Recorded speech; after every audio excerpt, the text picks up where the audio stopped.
आप देख रहे हैं TNB। वेटिंग हमारी 2019 से ही चल रही है, ठीक है। और जो है अभी हम लोग तो मतलब कि हम लोग कब से वेट कर रहे थे कि हमारी वेटिंग क्लियर हो। तो हमें एक उम्मीद की किरण दिखी 29 जून को। 29 जून में एक स्टैंडिंग कमेटी बैठी और वहाँ पे सदस्यों ने, मिनिस्टर्स ने एक मिलके समाधान निकाला कि भाई सबकी 100% वेटिंग जो है वो क्लियर कर दी जाए। तो उसके बाद अभी कुछ टाइम बाद एक पैनल आता है, उसमें जो वेटिंग क्लियर हो रही है वो इतना अनइवन डिस्ट्रीब्यूशन है। 21 आरआरबी से 7 से 8 आरआरबी ऐसी है जो बोलते हैं हमारे पास वैकेंसी है ही नहीं, 0 वैकेंसी। 3 साल में कोई वैकेंसी क्रिएट नहीं हुई। बेरोजगारी का हालत ये है कि हमारे पास ट्रेन की टिकट का देने का भी पैसा नहीं है।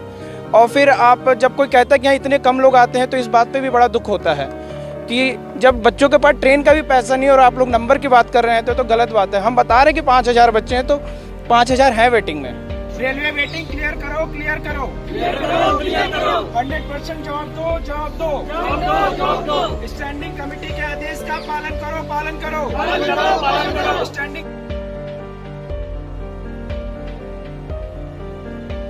भारत का इधर से लेके दक्षिण से लेके और पूर्व तक चल जाइए, आप उधर उत्तर में चले जाइए, सारे एक भी स्टेट ऐसा नहीं है जहाँ से बच्चा नहीं आया है। 29 सांसद हैं, ये सभी लोग ने डिसाइड किया था, एकजुटता दिखाई थी, सब कुछ देखिए लिखा हुआ है कि इन लोगों की वेटिंग क्लियर कर दी जाए क्योंकि ऑलरेडी 3 साल डिले हो चुका है। और डिले होने का जो मेन कारण कई आरआरबी ने दिया कि बीच में कोरोना आ गया तो तुम इनकी ज्वाइनिंग नहीं करा पाए हैं, लेकिन अब तो कोरोना गए भी काफी समय हो गया है, अब ज्वाइनिंग करा देनी चाहिए थी। रेल मंत्रालय से, रेल मंत्री सर से मैं यही मतलब कि आशा करती हूँ कि वो दोबारा फिर से इसको कंसिडर करेंगे और हमारी जो वेटिंग है हम सबको जो ज्वाइनिंग देने की कृपा करेंगे।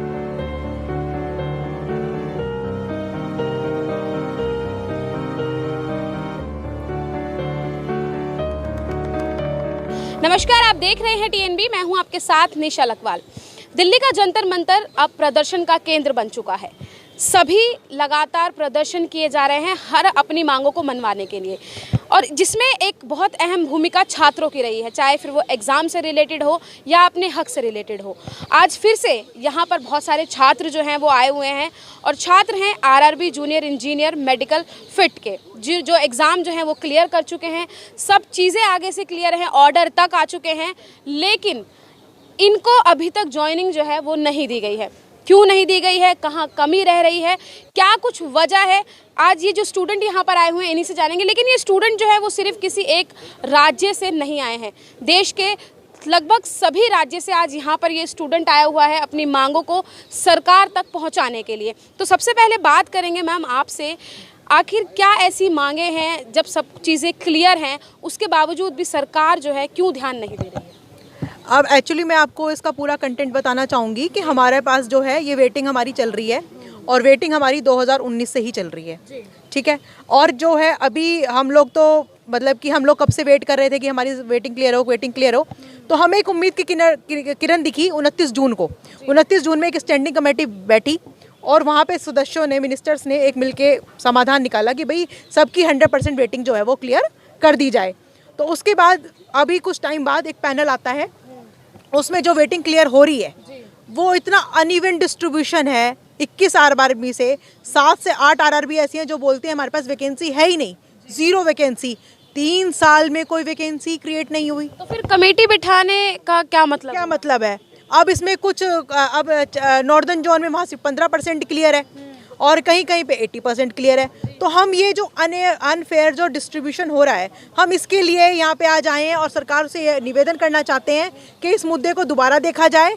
और जो है रेल मंत्रालय से, रेल मंत्री सर से मैं यही मतलब कि आशा करती हूँ कि वो दोबारा फिर से इसको कंसिडर करेंगे और हमारी जो वेटिंग है हम सबको जो ज्वाइनिंग देने की कृपा करेंगे। स्टैंडिंग कैंडिडेट्स के लिए जस्टिस आप लोग मांग रहे हैं, ऐसी क्या नौबत आ गई है कि जस्टिस मांगने की जरूरत है? मैडम ऐसी ये नौबत आ गई है, हमारा ये रिक्रूटमेंट अनाउंस्ड हुआ था 2018 में। उसके बाद में हम अप्रैल 2019 तक सब कुछ क्लियर करने का मतलब है CVT 1 CVT 2 2 एग्ज़ाम पास हमने किए। उसके बाद हमने डॉक्यूमेंट वेरिफिकेशन की प्रक्रिया पूरी पास कर ली। फिर हमारा मेडिकल होता है, मेडिकल में हम सभी कैंडिडेट पास हैं और हम सभी 21 आरआरबी के लड़के हैं और पूरे भारत से हैं, हर एक राज्य से। उसके बाद में ये नौबत आ गई मैडम, हमें लगभग 3.5 साल से स्टैंड बाई मतलब वेटिंग में रखा गया है, हमें ज्वाइनिंग नहीं दे रहे हैं। ज्वाइनिंग नहीं दी जा रही है।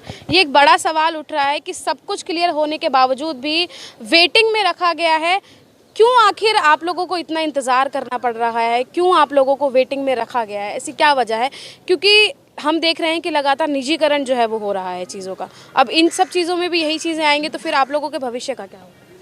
मैम हमें तो पता नहीं, जैसे 2018 में जब हमारी वैकेंसी ये निकली थी तो पहले ये था कि CBT 1 किया हमने, CBT 2 क्वालिफाई किया, फिर हमारा मेडिकल हुआ, फिर DV हुआ, उसके बाद हमारा रिजल्ट आता है और हमें स्टैंड बाय में रख दिया जाता है। उसके बाद क्लियर का कोई ऑर्डर नहीं आया कि कब होगी। रेलवे की जैसा कि है ये सारे कोरोना आ गया था, कोरोना आ गया था तो हमने ये सोचा अब 2 साल कोरोना आ गया तो चीज़ें रुक गई हैं। उसके बाद फिर से काम स्टार्ट हुआ, फिर स्टैंडिंग कमेटी की जो मीटिंग हुई उसमें बोला गया कि 100% वेटिंग क्लियर की जाए। ऊपर से ऑर्डर्स आ चुके हैं। स्टैंडिंग कमेटी स्टैंडिंग कमेटी ये देखिए यहाँ पे है, फोटो पे देखिए। कमेटी जो होती है जिसमें नहीं, स्टैंडिंग कमेटी पूरी होती है। इसमें 29 सांसद हैं। ये सभी लोग ने डिसाइड किया था, एकजुटता दिखाई थी, सब कुछ देखिए लिखा हुआ है कि इन लोगों की वेटिंग क्लियर कर दी जाए क्योंकि ऑलरेडी 3 साल डिले हो चुका है। और डिले होने का जो मेन कारण कई आरआरबी ने दिया कि बीच में कोरोना आ गया तो तुम इनकी ज्वाइनिंग नहीं करा पाए हैं, लेकिन अब तो कोरोना गए भी काफ़ी समय हो गया है, अब ज्वाइनिंग करा देनी चाहिए थी। लेकिन एक सवाल ये है, ज़रा मैं समझ नहीं पा रही हूँ कि जब आगे से ऑर्डर आ चुका है, जब आप लोगों को क्लियर करने के लिए उन्होंने बोल दिया है, तो फिर जो नीचे के लोग हैं वो क्यों नहीं, क्या वो उनसे बड़े हैं? देखिए इसके लिए मैं बता रहा हूँ कि उन्होंने जब आदेश जारी किया था 30 जून 2022 को आदेश जारी किया था, उसमें मिनिस्ट्री ऑफ रेलवे ने सभी 21 आरआरबी जोन से और जितनी भी पब्लिक प्रोडक्शन यूनिट है, उनको PU बोला जाता है शॉर्ट में, प्रोडक्शन यूनिट से डिमांड मंगाई गई थी। इसमें कुछ बहुत बड़े आरआरबी जोन है जहाँ से बहुत कम वैकेंसी आई और कुछ जगह से जीरो आई, और जो जीरो आने वाली में तो लगभग सभी प्रोडक्शन यूनिट जो मेन है सबने जीरो कर दिया। तो अब बताइए हम लोगों की कैसे वेटिंग क्लियर होगी, जबकि उनको 2 साल का डाटा मांगा गया था कि 2 साल में जितने लोग रिटायर हुए हैं उनकी लिस्ट भेजिए और इन लोगों का स्टैंड बाई क्लियर करिए। उन्होंने डाटा ही नहीं भेजा 2 साल का। रेलवे वेटिंग क्लियर करो, क्लियर करो, क्लियर करो, क्लियर करो, 100% जवाब दो, जवाब दो, जवाब दो, जवाब दो। स्टैंडिंग कमेटी के आदेश का पालन करो, पालन करो, पालन करो, पालन करो। स्टैंडिंग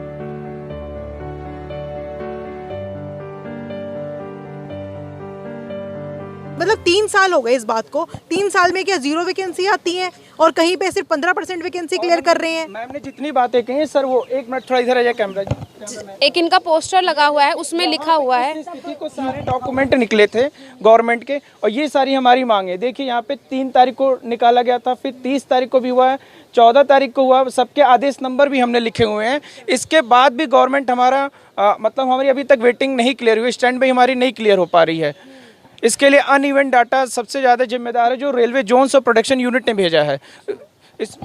लेकिन एक सवाल आपसे मैं लूँगी कि अभी रेलवे के हालात जो हैं वो काफ़ी अच्छे नहीं चल रहे हैं। जो रिटायर हुए हैं उनके पेंशन्स जो हैं वो नहीं आ रही है, प्रॉपर सैलरियाँ नहीं मिल रही हैं। तो अब जो आप लोगों का अगर मांग मान भी ली जाती है तो यही सिचुएशन अगर रहेगी तो कैसे चलेगा? पहले तो हमारा प्राइमरी डिमांड यही है कि हमारी मांग मान ली जाए, और बाकी जो आपने बात की वो मुझे लगता है कि मेरे स्तर से काफ़ी ऊंची बात है। मैं इतनी टेक्निकलिटीज़ में तो नहीं घुसना चाहूँगा क्योंकि मुझे इसका बिल्कुल भी आइडिया नहीं है। चलिए आपसे जानते हैं कि हालात जो हैं रेलवे के वो काफ़ी अच्छे नहीं हैं, ये आप और हम बहुत अच्छे से जानते हैं। पेंशन्स रुकी हुई हैं लोगों की, जो रिटायर हुए हैं उनको रिटायरमेंट का पैसा भी जो है वो नहीं मिल पाया, काफ़ी सारी चीज़ें सामने आ रही हैं। तो यही अगर हालात रहे तो आपको लगता है कि आपकी मांगों को माना जाएगा? बिल्कुल मैम, मैं आपको एक चीज़ बता देना चाहता हूँ। अभी देखिए हमारा जो पैनल की वैलिडिटी है दिसंबर तक बढ़ा दी गई है, 31 दिसंबर। तो सरकार इसके बाद में नई रिक्रूट जारी करेगी। तो मैं कहना चाहूँगा सरकार से कि ये नई रिक्रूट क्यों ली जा रही है जब ऑलरेडी बच्चे वेटिंग में रह रहे हैं। और ऐसा तो है नहीं कि 10-20 हज़ार बच्चे बैठे हुए हैं, और वैकेंसी रेलवे में निकलेगी तो एक बड़े नंबर पे निकलेगी। और हमारे जो बच्चे बचे हुए हैं 2 से 2.5 हज़ार के बीच में बच्चे हैं। तो सरकार को ये सोचना चाहिए कि ये बच्चे ऑलरेडी वेटेड हैं तो इनका क्लियर किया जाए। अभी जो ये स्टूडेंट यहाँ पर आए हुए हैं वो कहाँ से लोग आए हैं, किन किन जगह से आए हैं? मैम स्टूडेंट का ऐसा है, देखिए भारत का इधर से लेके दक्षिण से लेके और पूर्व तक चल जाइए, आप उधर उत्तर में चले जाइए, सारे एक भी स्टेट ऐसा नहीं है जहाँ से बच्चा नहीं आया है। अभी हमारे पास में सिलीगुड़ी से आए हैं, कोलकाता से आए हैं और बंगाल से आए हुए हैं सारे बच्चे, और जम्मू कश्मीर से भी आए हुए हैं। आप सभी से बात कर सकते हो। लेकिन अभी जो है यहाँ पर संख्या, आवाज़ बुलंद करने की जो संख्या है वो थोड़ी सीमित लग रही है, ऐसा क्यों? बिल्कुल मैं मान सकता हूँ। अभी क्या है कि मौसम की वजह से भी है और दूसरी बेरोजगार है सर, किसी के पास टिकट का पैसा नहीं है। अभी मैं आपको एग्जाम्पल दे दूंगा, कुछ बच्चे ट्रेन से आए जिनके पास टिकट के पैसे नहीं है, रेलवे ने उनका चालान किया है। तो मैं सरकार से यही कहना चाहता हूँ, ऐसा ना कैंडिडेट के सामने ऐसी कंडीशन ना आए। यानी कि जो लोग रेलवे की नौकरी मांग रहे हैं वो खुद ही ढंग से जो है उसमें सफ़र नहीं कर पा रहे हैं, यहाँ तक कि चालान भी जो है वो काट दिया। एक शख्स है जो बता रहे थे कि वो नहीं आ पाए हैं और जर्नल में सफ़र करके आए हैं, उनका चालान भी जो है वो कर दिया गया है। क्या कहेंगे? नहीं, चालान नहीं किया, मैं बता रहा हूँ कितनी मुश्किल से आया हूँ मैं जनरल के डब्बे में से खड़ा होकर। बेरोजगारी का हालत ये है कि हमारे पास ट्रेन की टिकट का देने का भी पैसा नहीं है।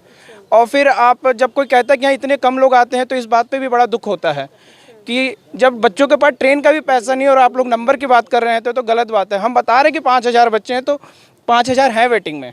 तो यानी कि बहुत बड़ा सवाल आज यहाँ से उठा है सरकार को लेकर। और लेकिन अब एक आखिरी सवाल यही रहेगा, आपसे जानना चाहूँगी मैम, एक आखिरी सवाल यही है कि आज तो यहाँ पे प्रदर्शन हुआ है सरकार तक बात पहुँचाने के लिए, अगर सरकार नहीं सुनती है तो आगे आप लोगों का क्या स्टेप रहेगा? मैम फिर से ऐसे ही आएंगे, हम सब आते रहेंगे, जब तक रिक्वेस्ट करते रहेंगे मैम, जब तक हमारा काम नहीं होगा हम ऐसे ही आते रहेंगे। लेकिन कहते हैं कि रिक्वेस्ट से आजकल काम नहीं चलता है मैम, चलेगा जो है वो छीनना पड़ता है, अभी से आजकल कुछ नहीं मिलता है। मैम तभी तो पढ़ने की जगह हम यहाँ पे खड़े हैं आज, वरना हम अपनी पढ़ाई कर रहे होते। तो रिक्वेस्ट ही कर रहे हैं, आपके थ्रू हमारी बात पहुँच सके आगे तक मंत्री सर। तो आगे कितनी संख्या देखने को मिलेगी? ज़्यादा ही मिलेगी, कम नहीं मिलेगी। ज़्यादा ही मिलेगी। ये तो शुरुआत है मैम, शुरुआत है ये तो। अभी बच्चे देखेंगे कि आए हैं बच्चे, फिर औरों को हौसला मिलेगा, आएंगे। और यहाँ पे मैम एक बच्चा बहुत बच्चों को रिप्रेजेंट कर रहा है, हर बच्चा नहीं आ सकता। अब जैसे मैं लड़की हूँ, मेरे पेरेंट्स ने अलाउ कर दिया है और लड़कियों के पेरेंट्स कभी अलाउ नहीं करेंगे घर से बाहर जाने के लिए, और हमारे पास तो लास्ट मौका है। रेलवे के एग्ज़ाम को क्लियर करने के बाद वेटिंग में जो छात्र हैं वो आज यहाँ पर प्रदर्शन कर रहे हैं, सरकार तक अपनी बात को पहुँचाने की जो है वो गुहार लगा रहे हैं कि उनको जितने समय से वेटिंग में रखा गया है अब उनको जो है वो नौकरी दी जाए, क्योंकि सभी चीज़ें क्लियर हो चुकी हैं, मेडिकल क्लियर हो चुका है, लेकिन और ऊपर से जो है वो ऑर्डर भी आ चुका है 100% क्लियरेंस का, लेकिन उसके बावजूद भी जो है वो अभी तक इनको किसी भी तरीके की नीचे से जो अधिकारी हैं उन्होंने अभी तक कोई क्लियरेंस जो है वो नहीं दिया है। लेकिन अब जो देखने वाली बात है वो यही है कि आखिर जो आवाज़ आज यहाँ से उठी है, सब चीज़ क्लियर होने के बावजूद भी सभी डॉक्यूमेंट्स के साथ आज जो आवाज़ यहाँ से उठी है वो सरकार तक कब तक पहुँचती है और इनकी मांगों को कब तक जो है वो माना जाता है। और साफ तौर पर आज जो यहाँ पर ये स्टूडेंट आए हुए हैं उन्होंने सीधे तौर पर यही कहा है कि अभी हर स्टेट से कुछ बच्चे आए हैं और वो अपने अपने राज्य को यहाँ पर रिप्रेजेंट कर रहे हैं। कुछ ही संख्या है आज यहाँ पर, लेकिन अगर सरकार नहीं मानती है तो आगे एक बहुत बड़ी संख्या में उनको यहाँ पर स्टूडेंट जो हैं वो देखने को मिलेंगे। आप क्या सोचते हैं इस मुद्दे पर, क्या राय रखते हैं, कमेंट बॉक्स में ज़रूर बताइएगा। कैमरा पर्सन राज राजपूत के साथ मैं निशा लखवाल, TNB न्यूज़, दिल्ली। हमारे ताज़ा अपडेट्स पाने के लिए चैनल को सब्सक्राइब करें, बेल आइकन प्रेस करें, वीडियो को लाइक और शेयर करना ना भूलें।